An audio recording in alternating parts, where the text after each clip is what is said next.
Yo guys, what's going on? I'm Tim for The Real Sports Talk. You can hit me up on Twitter at CashKelly_TRST. You can like The Real Sports Talk's official Twitter at TR Sports Talk. You can like The Real Sports Talk on Facebook, and you can check out our new website, therealsportstalk.wordpress.com. Check that out. Send me any blogs you want put on the site, cashkellynac@gmail.com.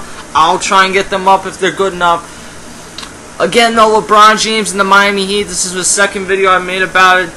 They are NBA Finals champions, certainly. I congratulated them in the first video, so go check that out. And this is not a video where I'm going to hate on them or anything like that. The point of what I'm making this video about is to talk about where we've come since the decision and where we go from here, really, now that the one thing that a lot of the LeBron James... I don't want to say haters, because there's so many different versions of a hater. The Cleveland people, if I was a Cleveland fan, I'd be a LeBron James hater. There's certain people that deserve to be haters, and then there's other, like, fraud people that didn't even watch basketball, but because they turned on a TV and Skip Bayless said something negative about LeBron James, all of a sudden they were burning Cleveland Cavaliers LeBron James jerseys. So, I don't want to say LeBron James haters, but where we go from here now that he has won this NBA title. And it's going to be a completely different landscape. But where I'm going to take you back to is the days leading up to the decision. So this might be somewhat of a long video. It's about 2 o'clock in the morning anyway, so I'm probably not going to get any sleep anyway, so I got all night. I remember the days before that. There were people and my channel, this is the 800th video, coincidentally, on this channel. Back then, my channel probably had about 40 or 50 videos. We made, for the most part, once a week videos, and then we were starting to kind of get away from that, where we'd make videos like every day, how we do now. At that time, it was called the Cash Kelly and AC Sports Report, for those of you who don't remember. And I remember people coming to me, oh, LeBron's going to go to the Knicks, he's going to go to the Nets, he's going to the Clippers, the Lakers, the Heat, any team, the Pistons, any team that had a lot of money available at that time, really took their chances and said, you know what, this is a once-in-a-lifetime type thing. We got a guy who's already a two-time MVP, he's 25 years old, the best part of his career is probably still ahead of him, available in free agency, and we have a lot of cap room, and while we probably won't end up getting him, it's worth the risk of having another negative season than signing another mid-level free agent when we could in the end up with LeBron James. So, I mean, all the buzz was going back, and I remember when they announced a few days prior to the decision actually being held, where it was going to be held. It was somewhere in between like New York and Connecticut, I believe, at a Boys and Girls Club, and all the money from that decision went to that Boys and Girls Club. And I remember people saying, wow, that's in New York, or that's close to New York, he's going to the Knicks. I remember Jared Dudley of the Phoenix Suns, I believe it was Jared Dudley, don't quote me on this, saying that it's a lock. You're gonna find out tomorrow that LeBron, and he didn't say straight up that LeBron's going to the Knicks, but he said something to the effect of LeBron's gonna be in the Big Apple, something like that, that made you think, okay, he's going to the Knicks. And I really, up to the moment, thought that, up to the last couple hours, I should say, thought that LeBron James was going to the Knicks. So then we get down to the final hours, and I'm listening to, I didn't even watch it on TV, I listened to it on the radio, because for someone else in my house was watching TV at that time, and out of all the times not to get television control, that wasn't my best pick, but regardless, I'm listening to this on the radio, 97.5 The Fanatic, and I remember the panel was pretty much the same as it is, except I don't think Magic Johnson. It was John Barry, Chris Broussard, Mike Wilbon, and then a fourth person just talking about this leading up to it. It was like an hour-long show, or an hour-long preview to an hour-long show where he was just telling everyone where he was going to go. And this, oh my god, the hype around this. Twitter was broken that day. I was new to Twitter. Twitter was over capacity most of the day. And for a lot of that day, the radio, I didn't try to do it, but I knew people that tried to call into radio stations. The lines were full. I mean, really, if you were a sports fan that day, you were tuned in to either ESPN all day to see what the latest report was, and or you were tuned into your local radio station just reacting to it, or a national radio station. And I actually do remember one other thing, that a few weeks before, Chris Broussard had reported that LeBron and Bosh were locked to go to Chicago. That was the other big team that was interested in it. A lot of people thought that LeBron made the wrong choice not going to Chicago. But regardless, it finally got up to the time where they're doing it, and there was like a minute left to go before the show, and it was pretty much a lock at that point that, alright, all the sources, all the big reporters are saying that he's going to go to Miami, and that Cleveland's that other team that's left. So maybe he stays in Cleveland, maybe he shocks us all, but it looks like he's going to Miami. And I remember Chris Broussard saying, when he was asked where he went, they were polling everyone right before the show was going to start, saying that my heart says Cleveland because he's from Cleveland. Obviously, I think we all know, a big LeBron James fan, and that sometimes shows when he's analyzing the game. And Chris Broussard said, my heart says Cleveland, but my sources say Miami. And that's how things work now. It's not, with the way things are now, the sources are pretty much 100% right. So it was just a matter of him waiting to say it. I remember holding up an MP3 player to just get audio to the speakers on my radio. This is how low, not even low budget, but how little I knew about how to run this sports show back then. Saying, and I held it up recording for like 20 minutes, and I had no idea. I'm like, shit, if this thing has a recording limit, I'm going to miss recording the part where LeBron actually decides where he's going. And I didn't know how much I was going to record. There were tons of issues. And finally, I think it was about 15 or 20 minutes. It felt like, literally, it felt like 3 hours. Jim Gray, if I never have to hear from that guy again, he did such a poor job on that show, really. In the biggest stage, that was the best they could do? Jim Gray from the Golf Channel? Whatever, but he's asking him these stupid questions for 20 minutes that really no one wanted to hear. I know he has to make it an hour-long special, but you could have got to the LeBron James announcement a lot quicker. He's asking him, so when did you make your choice? All this stupid stuff. And everyone is throwing bricks through their TV. At that time, I am like literally sitting on my bedroom floor by a radio, just thinking to myself, LeBron, my arm is getting sore. Can you just announce where you're going? And finally, he asks, Jim Gray goes, what's your decision? And LeBron says, in this fall, and this is very tough, man, I'm going to take my talents to South Beach. And LeBron James was a member of the Miami Heat. And I remember Jim Gray saying, that's the decision you woke up with this morning. What the hell was LeBron going to say? Psych! I'm going back to Cleveland, or I'm going to New York. No, obviously that was a decision that he had woken up with that morning. That he was going to go become a member of the Miami Heat, team up with Dwayne Wade and Chris Bosh, and it was so scrutinized, but at the same time, I mean, I was sitting there thinking, this team is going to be off the charts good. You're talking about Dwayne Wade, one of the top 50 players of all time, LeBron James, one of the top 50 players of all time, Chris Bosh, one of the better players we have in this game right now. And I've learned a lot since the NBA that it really does take a lot more than just 3 guys to win a championship. And I think that there's a lot of NBA fans that didn't learn that until these NBA Finals, when we saw guys like Mike Miller step up. But getting back to the story, and this is a longer story than I even thought it would be. I remember making a video that night, and YouTube, I mean, that was in the prime of the YouTube sports uploading days. Everyone who had ever made a sports video that night was...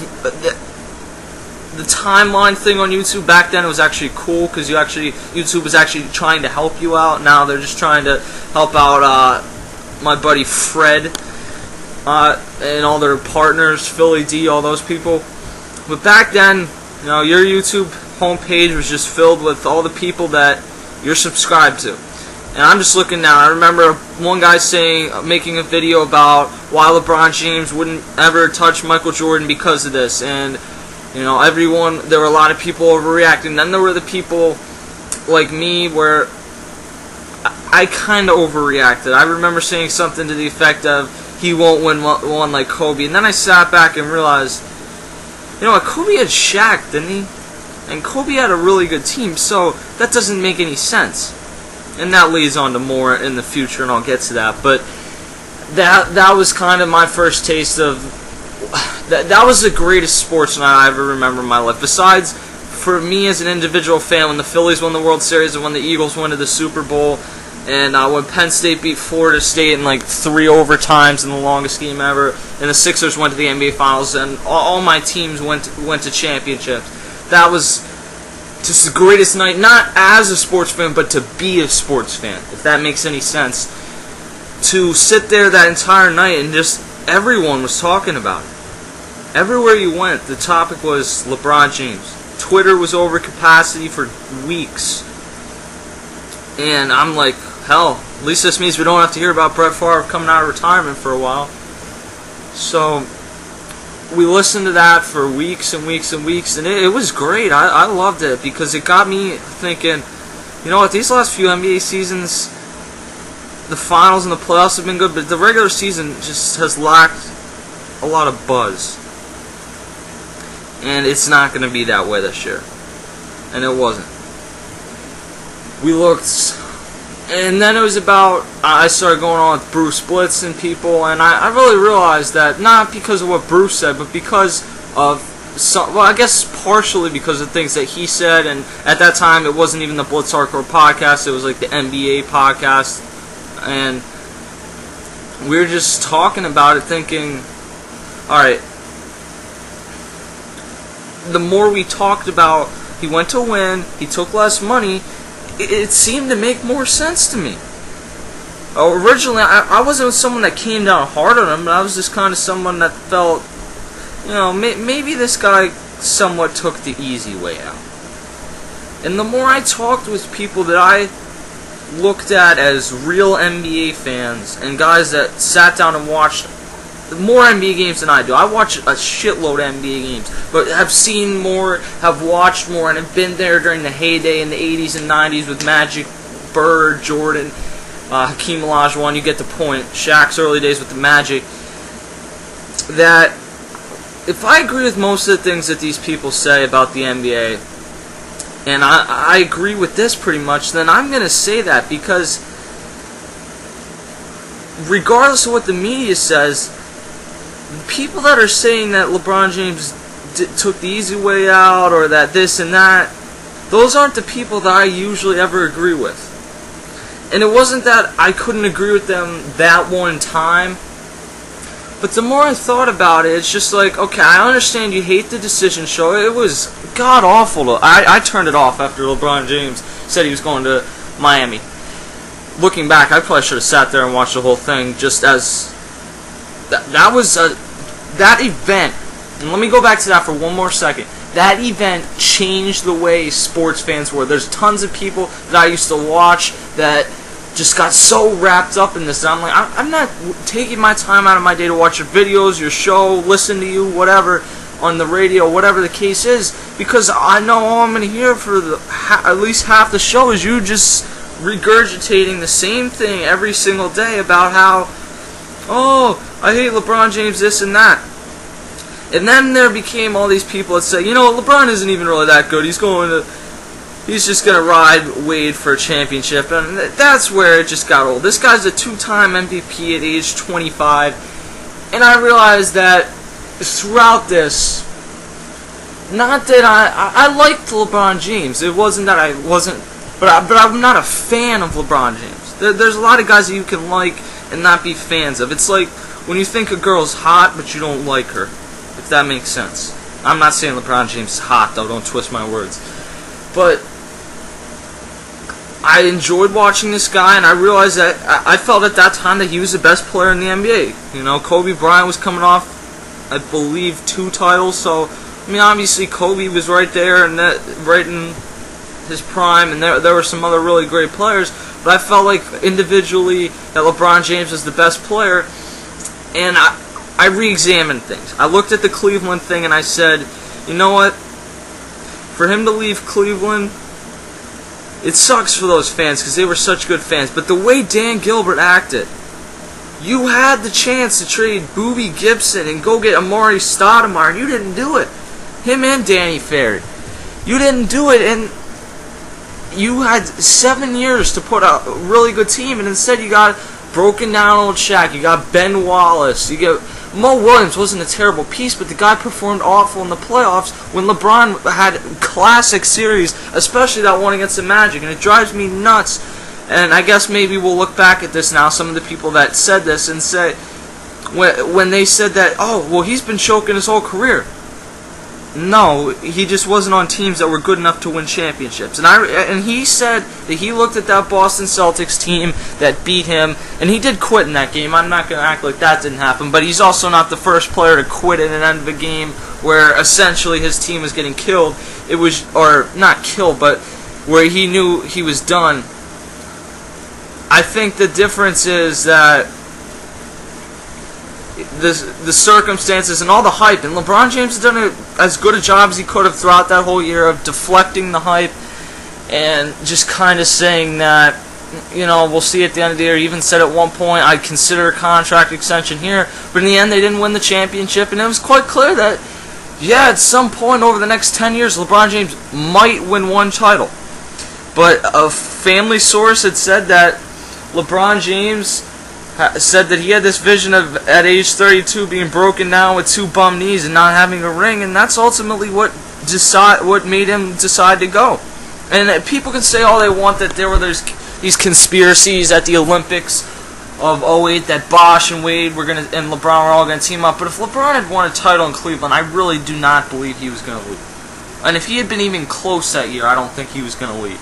If he had seen if they had gotten Amari Stoudemire and been able to lock him up, then I think he would have stayed. I think he would have said, you know what, I'm certain that Chris Bosh and Dwayne Wade and LeBron James talked about it. But I don't think that at that time they really even knew if it was possible. So let me get back to talking about Bruce Blitz and all those people. I went on that show and I thought that, you know what they're saying makes a lot of sense, and I began to think that, okay, you know what, it's been weeks and months since all this LeBron talk's been going on, stop it.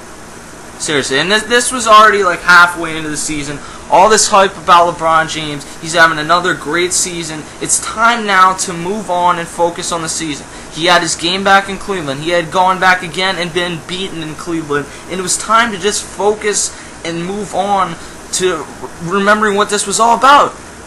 And this is why I always say the decision was that show was more impactful than any NBA Finals potentially over the next 25 years, because more people will look back at that and care about that than actually sitting down and watching an NBA Finals, especially if LeBron James or Kevin Durant or Kobe Bryant is not in it.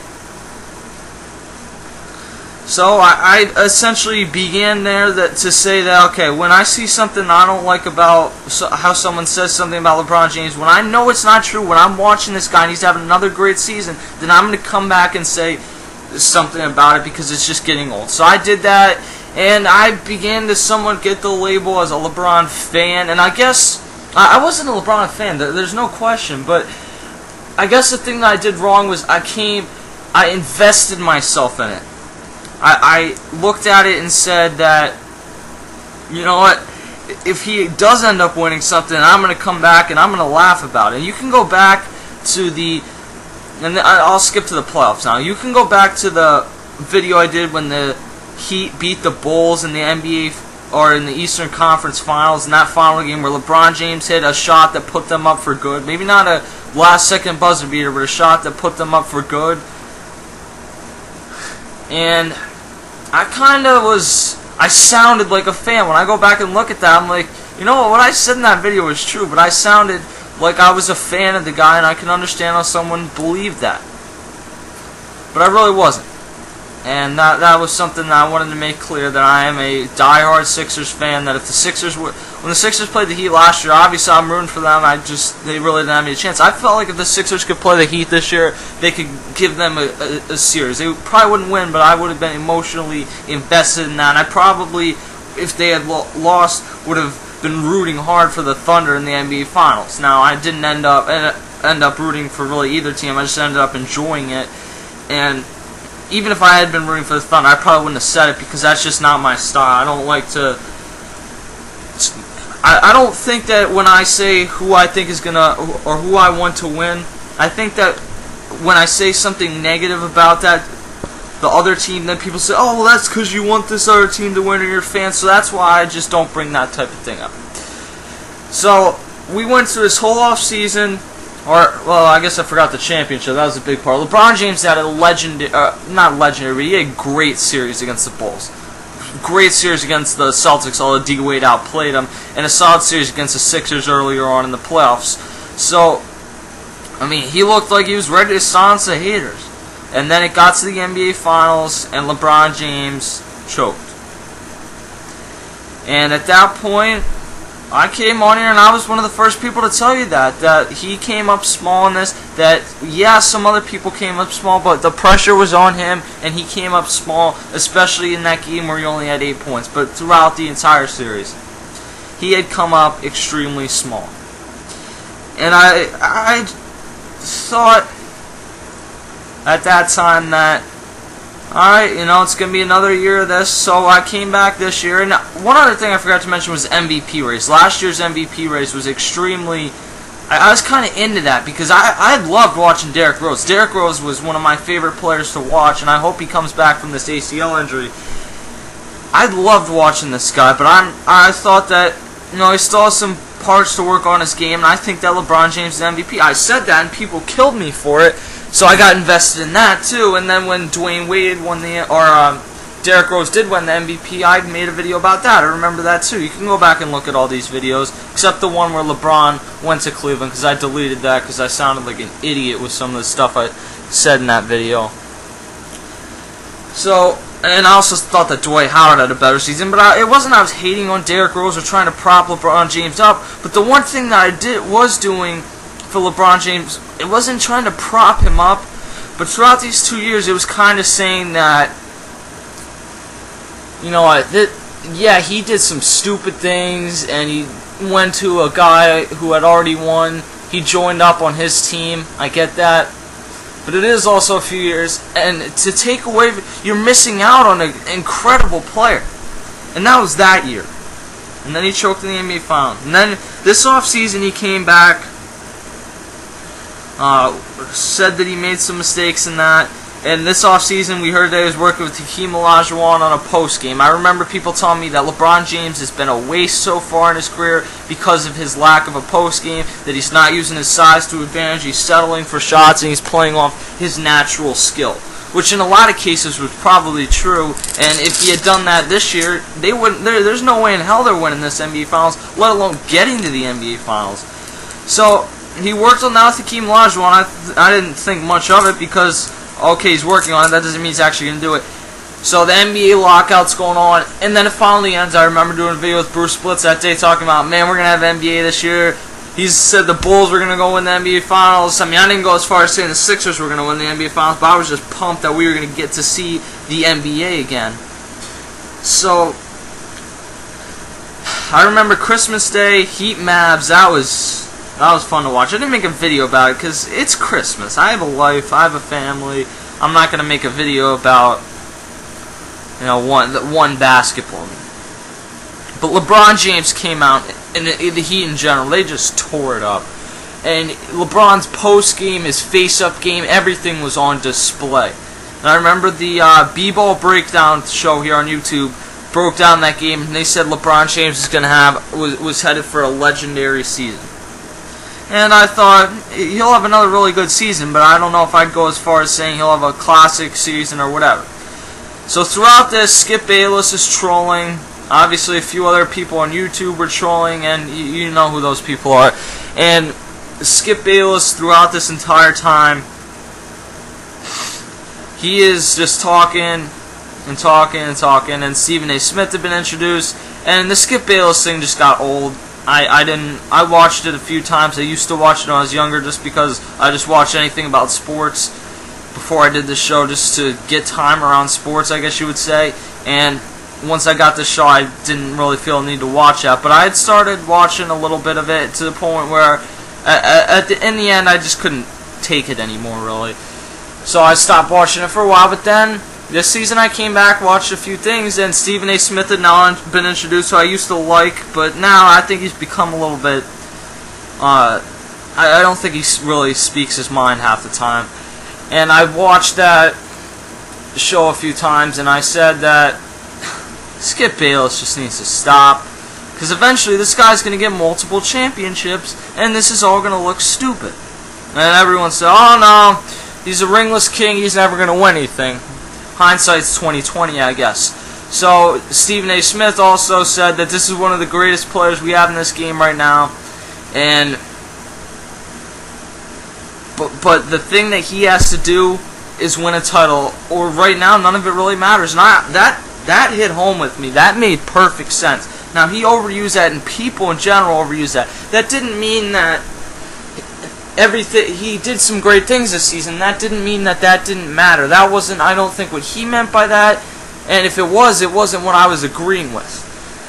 Because I was still saying enjoy what he does during the regular season, and then we'll see in the playoffs, and that'll be what we remember.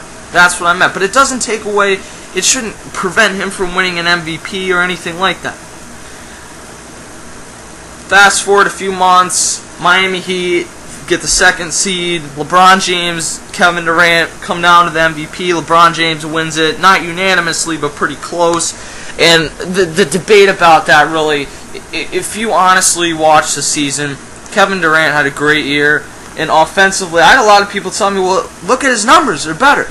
But the one thing that people never took into account was the fact that LeBron James, defensively, is really what won him that award, is the fact that he brought a better defensive side than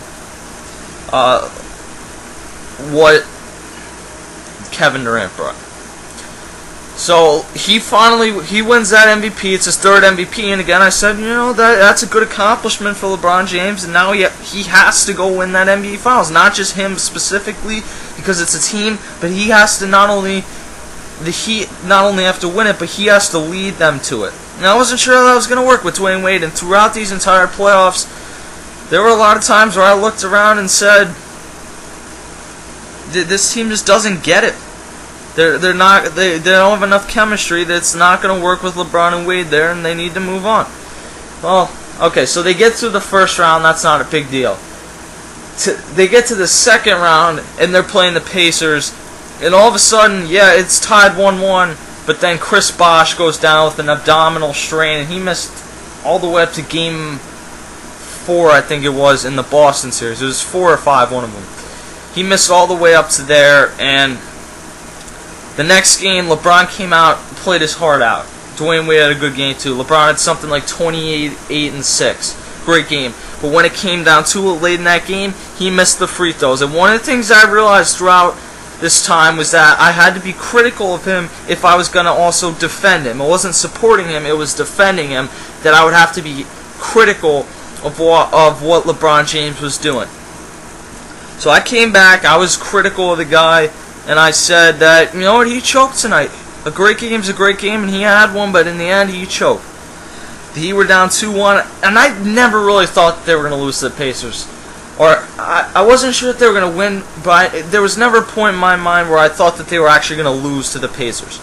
Ultimately, LeBron James and Dwayne Wade came out huge that next game, and they ended up winning that series in 6. They went on to win the next 3 straight. Then we get to the Boston series.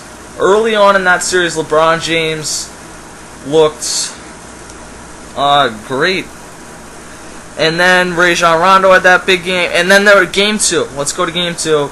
The Heat at this time are up 1-0. LeBron James gets a chance with the shot clock turned off late in this game.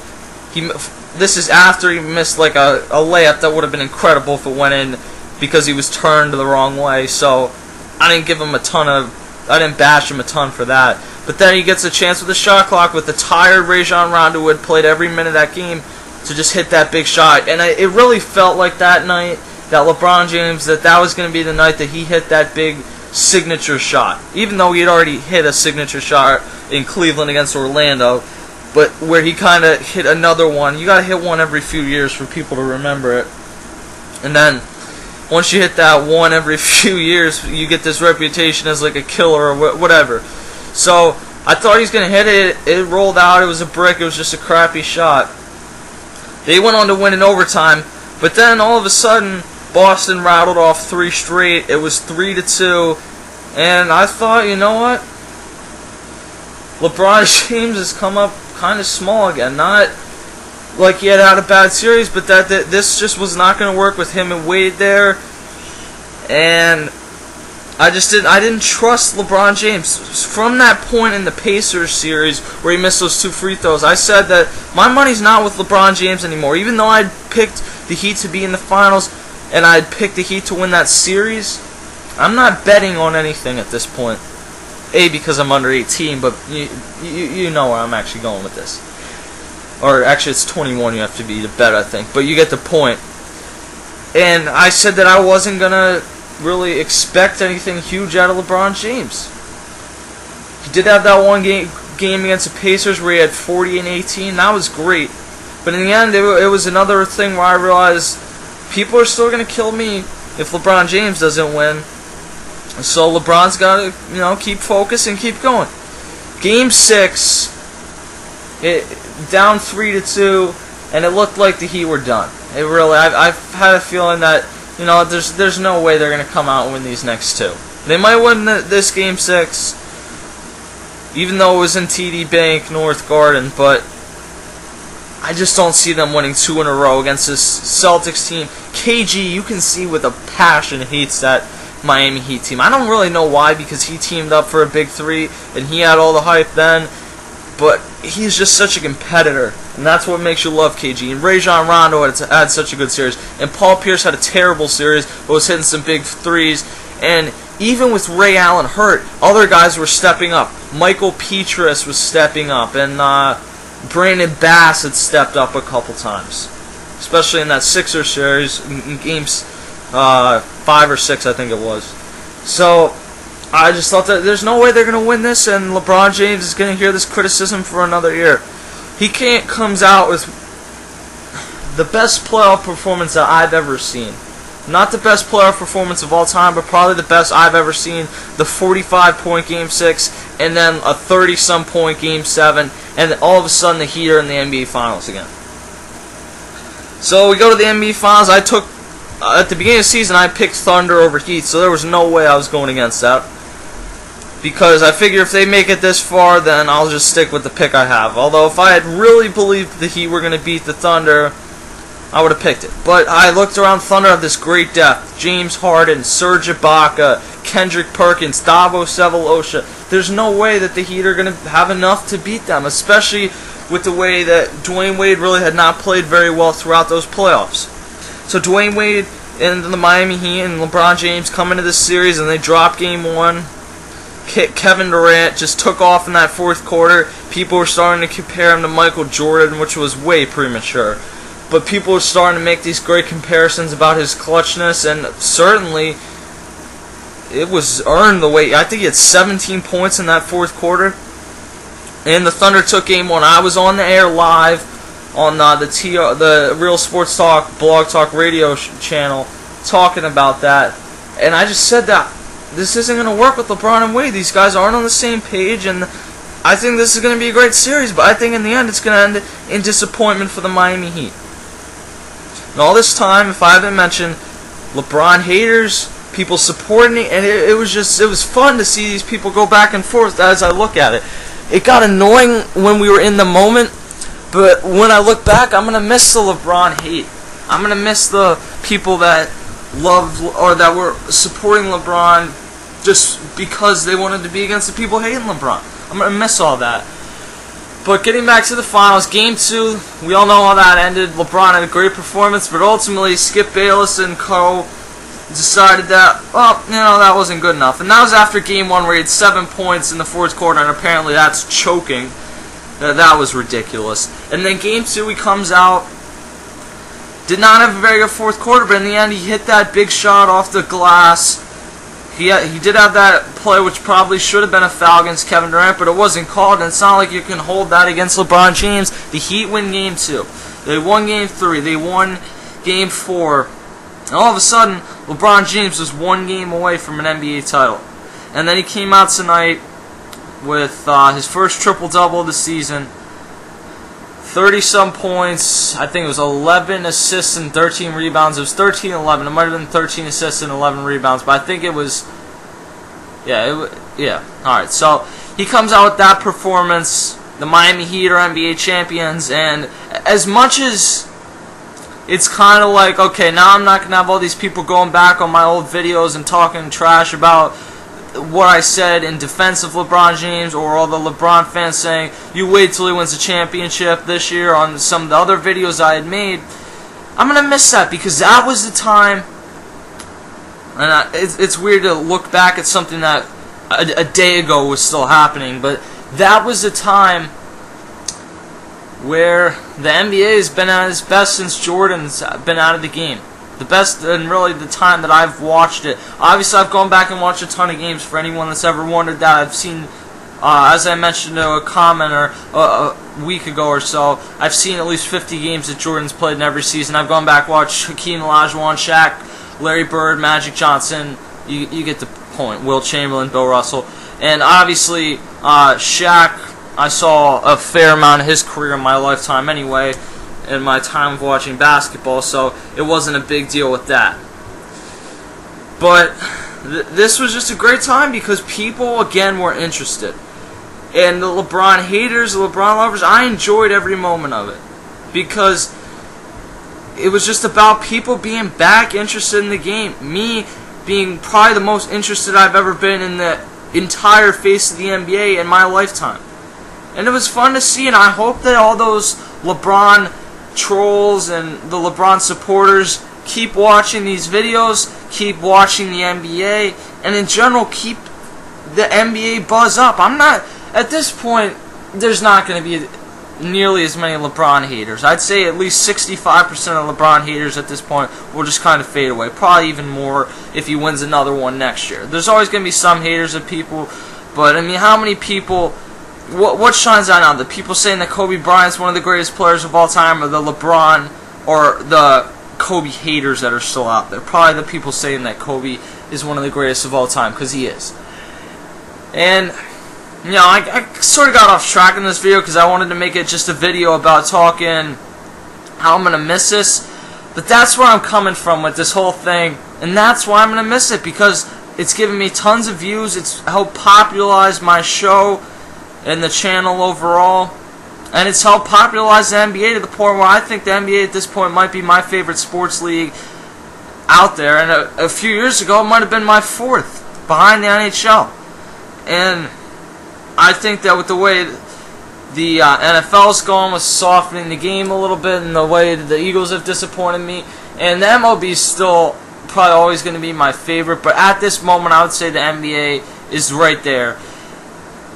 I'm going to miss the LeBron hate, and I can't believe I'm saying it, but all these people that tuned in just to see LeBron fail and tuned in just to hope that LeBron didn't fail so they didn't have to hear these people, well, they might not be tuning in anymore, and that's a disappointing thing for, I guess you could say a lot of those people were bandwagon fans, but it just kind of adds to the atmosphere as an NBA fan.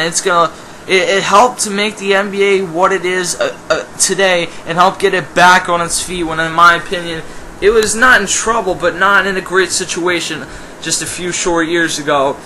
And these people coming back in and watching the NBA, it made the NBA a lot of money, and it put all this pressure on the Miami Heat. And tonight, LeBron James, the Miami Heat, finished it, culminating in his first ring, and the Miami Heat's second overall as a team.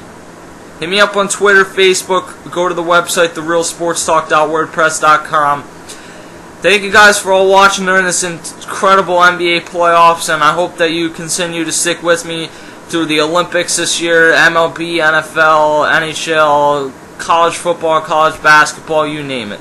We'll be here.